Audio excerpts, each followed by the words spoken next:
তোমরা সকলেই জানো পুদিনা হজমে কতটা সাহায্য করে। তো আজকে এই গরমের দুপুরে আমি তোমাদের সাথে শেয়ার করতে চলেছি সেই পুদিনা পাতারই শরবত।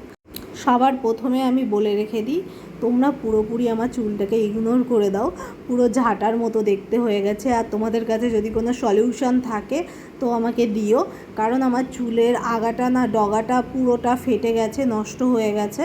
তো বাদ দাও, আমি তোমাদের সাথে রেসিপি শেয়ার করি। প্রথমে আমি পুদিনা পাতাগুলোকে ভালো করে বেছে নিলাম, মানে ডাঁটিগুলোকে আলাদা করে দিয়েছি, করে ভালো করে ধুয়ে মিক্সিং জারে দিয়েছি, দিয়ে 4 চামচ চিনি দিয়েছি। যেহেতু আমরা দুজন খাবো এর জন্য 4 চামচ দিয়েছি, তোমরা তোমাদের পরিমাণ মতো দিও।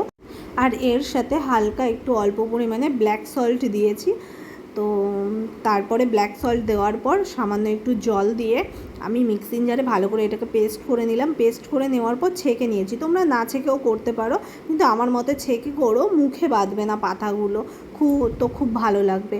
তো পেস্ট করে নেওয়ার পর মিক্সিং জারের মধ্যে হালকা একটু জল দিয়ে পুরোটাকে ভালো মতো করে ওটাকে ধুয়ে জলটা নিয়ে নিলাম। এবার অন্য একটি গ্লাসে জল নিয়ে ভালো করে এটাকে মিশিয়ে নাও। তোমরা এর মধ্যে লেবুর পরিমাণটা একটু বেশি দেবে, লেবুটা বেশি দিলে খেতে বেশ ভালো লাগে। তো আমি এটাকে ঠান্ডা করার জন্য কয়েক টুকরো বরফ নিয়ে এর মধ্যে দিয়ে দেবো। দেওয়ার পর এবার তোমরা এটাকে সুন্দর করে সাজিয়ে সার্ভ করতে পারো। আমিও আমার মতো করে সাজিয়ে নিয়েছি। সাজিয়ে নেওয়ার পর আমার কর্তামশাই ঘরে বসে আছে, কর্তামশাইয়ের শরবতটা কর্তামশাইকে ঘরে গিয়ে দিয়ে আসি যাই গিয়ে, আর আমারটা আমি এখানেই খেয়ে নিই। সত্যি খুবই সুন্দর হয়েছে, তোমরাও বাড়িতে ট্রাই করতে পারো।